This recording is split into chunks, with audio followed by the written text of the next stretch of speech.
Whenever someone claims that baptism regenerates, the first thing that pops into a Baptist or evangelical's mind is, that's works salvation. You're adding to the finished work of Christ.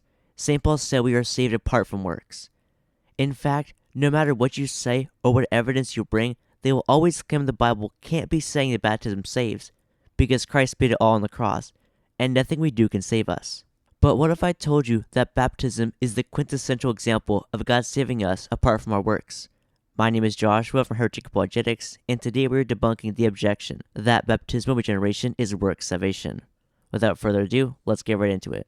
Let's start with the definition of baptismal regeneration and the logic behind this objection.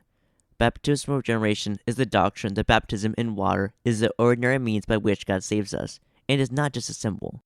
Now, when evangelicals or other Protestants call baptism saves works salvation, they often have this train of thought in the back of their mind, though they rarely spell it out. 1. We are saved by faith apart from works of the law. 2. Therefore we are saved by faith alone. 3. Baptism is a work. 4. Therefore we are saved by faith alone apart from baptism. 5. Therefore baptism doesn't save. Now let's respond to this argument point by point. For the first point, that we are saved by faith apart from works of the law, we actually agree. We cannot earn our salvation by keeping the Mosaic law. However, stressing the points we agree on does not disprove our position. Bringing up how works salvation is untrue does not disprove our position. You must also show that we teach works salvation. This is just like if, in a debate about the Trinity, a Unitarian keeps pointing out that the Bible teaches that God is one. Now, the conclusions reached from the shared ground can be used as an argument for a certain position, but the shared ground itself cannot. However, before we move on, I would like to make sure we're on the same page as to what we mean by faith and works here. You see, faith in the Bible isn't merely the mental act of believing, but rather an active yes to God's gift of salvation. At the very beginning and end of his letter to the Romans, St. Paul mentions the apostles and Jesus Christ bringing about the obedience of faith. In his letter to the Galatians, St. Paul says that neither circumcision nor uncircumcision is of any avail, but faith working through love. So, faith isn't just something that believes, that sits back passively, but something that obeys and works through love. Besides that, Scripture itself calls faith a work. Don't believe me? Well, let me show you. Revelation 2:18-19 says, "And to the angel of the church in Thyatira write, the words of the Son of God, who has eyes like a flame of fire, and whose feet are like burnished bronze. I know your works, your love and faith and service, and patient endurance." 1 Thessalonians 1:2-3 says, "We give thanks to God always for you all, constantly mentioning you in our prayers, remembering before our God and Father your work of faith and labor of love and steadfastness of hope in our Lord Jesus Christ." Here, St. Paul doesn't just call faith a work, but your work. Per the language of 1 Thessalonians 1:2-3, faith doesn't just produce works, it is a work. This work of faith can be analogized to the heat of fire, with works corresponding to heat and faith to fire. Heat isn't some separate fruit produced by fire, but it belongs to its very essence. Heat isn't something produced 3 weeks later by fire, but is simultaneous with it. You cannot have fire without heat, even for a second. Likewise, works aren't some separate fruit produced by faith, but belong to faith's very essence. To have faith means to accept God's grace, to cooperate in his work of redemption. The response of faith is an active response. Now, why does this not exclude faith from saving us, since we are saved apart from works? This segues into our second definition's clarification. For St. Paul, the works we are saved apart from isn't just anything a human does, but works of the law of Moses. Galatians 2:15-16 says, "We ourselves, who are Jews by birth and not Gentile sinners, yet who know that a man is not justified by works of the law, but through faith in Jesus Christ. Even we have believed in Christ Jesus, in order to be justified by faith in Christ, and not by works of the law, because by works of the law shall no flesh be justified." So the works that St. Paul excludes from saving us are works of the law. What law? Galatians 3:15-18 says, "To give a human example, brethren, no one annuls even a man's will, or adds to it, once it has been ratified. Now the promises were made to Abraham and to his offspring. It does not say, and to his offsprings, referring to many, but referring to one, and to your offspring, which is Christ. This is what I mean. The law, which came 430 years afterward, does not annul a covenant previously ratified by God, so as to make the promise void. For if the inheritance is by the law, it is no longer by promise, but God gave it to Abraham by a promise." The law which St. Paul is describing is the one which came 430 years after Abraham, which lines up with the time of Moses and the Mosaic covenant. Now, some of you may be thinking, does this mean we are saved by good works because they do not fall under the category of works of the Mosaic law? No, good works do nothing to get us saved, as that would be Pelagianism. Now, the reason why both works of the Mosaic law and good works don't get us saved are quite similar. For works of the law, the error isn't trying to be saved by a temporary system that is fading away. The Mosaic law was only a placeholder till Christ came, and once Christ came, it lost its usefulness. For good works, the error isn't trying to be saved by your own works rather than the work of God. You need to have the work of God in you for God to be working in you through good deeds. It's like trying to put the horse before the cart. In short, both are trying to be saved apart from the work of God. On the other hand, as our Lord says in John 6:29, believing in Christ is the work of God. St. Paul will hardly say that we are saved apart from the work of God. When St. Paul warns against giving scandal to Jewish Christians by eating non-kosher foods in their presence, he says to not for the sake of food destroy the work of God. For the second point, that we are therefore saved by faith alone, we would half agree. We would agree that we have no part in meriting or earning our initial salvation, but would disagree that we have no role or merely a passive role in our salvation. Basically, we can't do anything to earn being saved in the first place, but that doesn't mean we don't have to cooperate with God's grace. Now, one verse used to sustain this view that we have no role whatsoever in our salvation is John 19:30, where the crucified Christ, right before he dies, says, "It is finished." Some have interpreted this to mean that the work of salvation is done as a Good Friday, so anything we do after is just adding on to Christ's finished work. However, if we affirm this interpretation, we would be contradicting St. Paul, who says in his letter to the Romans that Jesus our Lord was put to death for our trespasses and raised for our justification. So, it wasn't Christ's death alone that merited our salvation, but his death and resurrection. To save on time, in John 9:28-30, when Christ says it is finished after drinking wine from the hyssop, he is saying that he has fulfilled the scripture by becoming the Passover lamb. This leads to our next concept. The acquisition of salvation is not the same method as its application. What I mean is that the way our salvation is purchased is not the same way it is applied. To use a very fitting analogy, salvation is like life-saving medicine. The way it is acquired is through the doctor working to synthesize and make the cure, and its application is how the patient receives the medicine. While you, the patient, have nothing to do with making the medicine, you do have a part in showing up for the injection and not running away when the nurse is trying to administer it.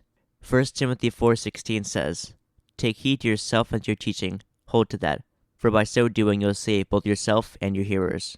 A thing to note is that St. Timothy is already a Christian and is already saved. So when St. Paul tells Timothy that he can save himself by his teaching, he is referring to final salvation, not initial salvation. However, the same isn't always true for his hearers. What St. Timothy may teach may cause some unbelievers to convert and become saved, so Timothy is in effect saving them. He is applying the life-saving medicine. Colossians 1:24 says, "Now I rejoice in my sufferings for your sake, and in my flesh I complete what is lacking in Christ's afflictions for the sake of his body, that is, the church." Certainly, what is lacking is not something Christ failed to do, but the church.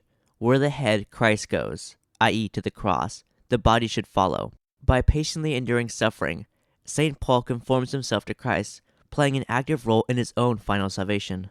Acts 22, verse 12-16 says, "And one Ananias, a devout man according to the law, well spoken of by all the Jews who lived there, came to me, and standing by me said to me, 'Brother Saul, receive your sight.' And in that very hour I received my sight and saw him. And he said, 'The God of our fathers appointed you to know his will, to see the just one, and to hear a voice from his mouth. For you will be a witness for him to all men of what you have seen and heard. And now, why do you wait? Rise and be baptized, and wash away your sins, calling on his name.'" I have got a future video about how the book of Acts proves baptismal regeneration, so I'll keep this brief. Ananias tells St. Paul to wash away his sins, an active verb that he does, rather than a passive verb like, "let your sins be washed away." This doesn't mean that we can earn our initial salvation, but that there is something we do to be saved. Remember, not earning salvation, but applying it. Further, we can actually flip this objection back on faith. Why do we need to have faith to be saved? Didn't Christ do it all on the cross and say, "It is finished"?